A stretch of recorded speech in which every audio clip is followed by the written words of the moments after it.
Alright, this is part 2, or the next part. This is where we're going to charge the cases. Now if you notice, for safety reasons, you always make sure your empty cases are upside down. And when you go to charge a case, put it off separately, put the funnel over it for safety reasons. We got our balance beam scale here. And since it's only like 30 rounds of ammo I'm going to make, I'm going to individually weigh the charges. And one good way of doing that is you throw them a little light, and then this is a powder trickler. You trickle the powder a little to get it right. This measure's throwing close, and then I'll adjust it. So then once we get it correct and weighed within 1/10 of a grain, charge our case, put it over, go on to the next. This operation is where you have to pay attention. You can't be distracted. Keep track of what you're doing, because we're not loading one load. We're loading 6 different charges. Okay, and this is where you can't mix things up. You got to concentrate, have self-discipline, and all that other fun stuff. So that's the long and short of it. But if you want to get superior accuracy, I go with half grain differences. There's some guys that go with 3/10. You know, they get close and they vary the charge by 3/10, other than what would be a half grain 5/10. So there we go. And I'm going to run through this, and then in the end, what you do is take a flashlight and then look at your, that's why I like these reloading trays, look and make sure that all your powder levels are even, nothing looks strange or anything floating around in there.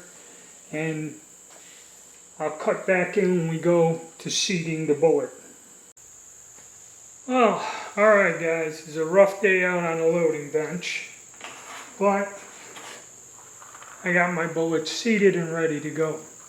Now, when I told you earlier, I will update this, that the maximum overall length of 2 inches 350 thousandths, which, trying to seat this particular bullet to that length, when I tried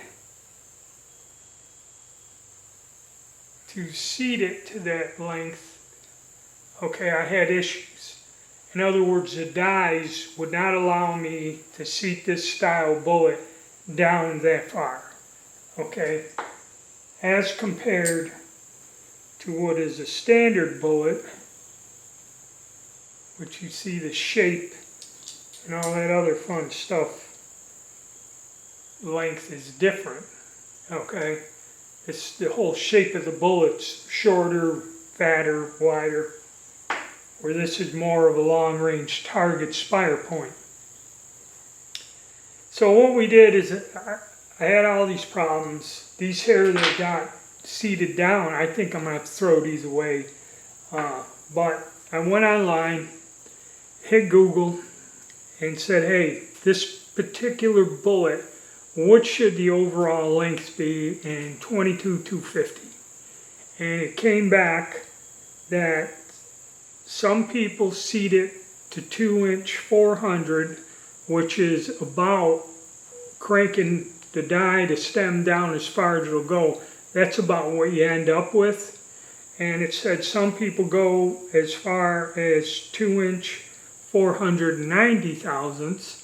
And that would be to where you're probably just engaging the rifling. That sharp point will go in the throataways into the barrel. Okay, that spire point will get you down in the barrel a little bit further. But to me, that's like right on the edge. So I went and changed this to 2 inch 460. Now, I measured the overall, didn't crimp it, measured the overall, and the way I tested it is I fed it into the rifle, see if the rifle would close on it, which it did. Just the same amount of pressure and the extractor snapping over like on the other normal cartridge, a factory cartridge.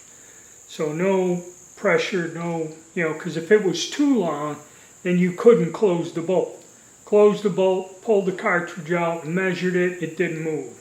So if it was too long, it would either not close, or when you forced it, it would push the bullet back and would be shorter. Didn't happen. So 2-inch 460, we're going to give it a whirl and see if it works. Now the next thing I'm going to do, not going to go on the camera or nothing. The next step is I'm going to use a Lee crimp die, these collet crimp dies. I like these because this does not have a crimp groove on it, this bullet. I always like putting a little bit of a crimp or a crimp on a cartridge because that crimp holds the bullet and gives the powder a little bit more time to burn cleanly. Okay, so I always crimp all my cartridges. Alright. Well, that's about it. I'm sorry I didn't show you. I mean, there's got to be videos out there on how these work and how to seat. It's all basic reloading, except we just did not get the formula, the bullet, and the recipe right. And that's about it.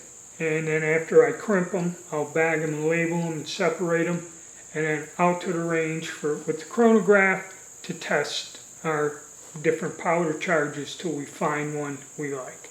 Alright, so hit the like button, subscribe, stay tuned, there'll be more coming up on this project. Alright, thank you.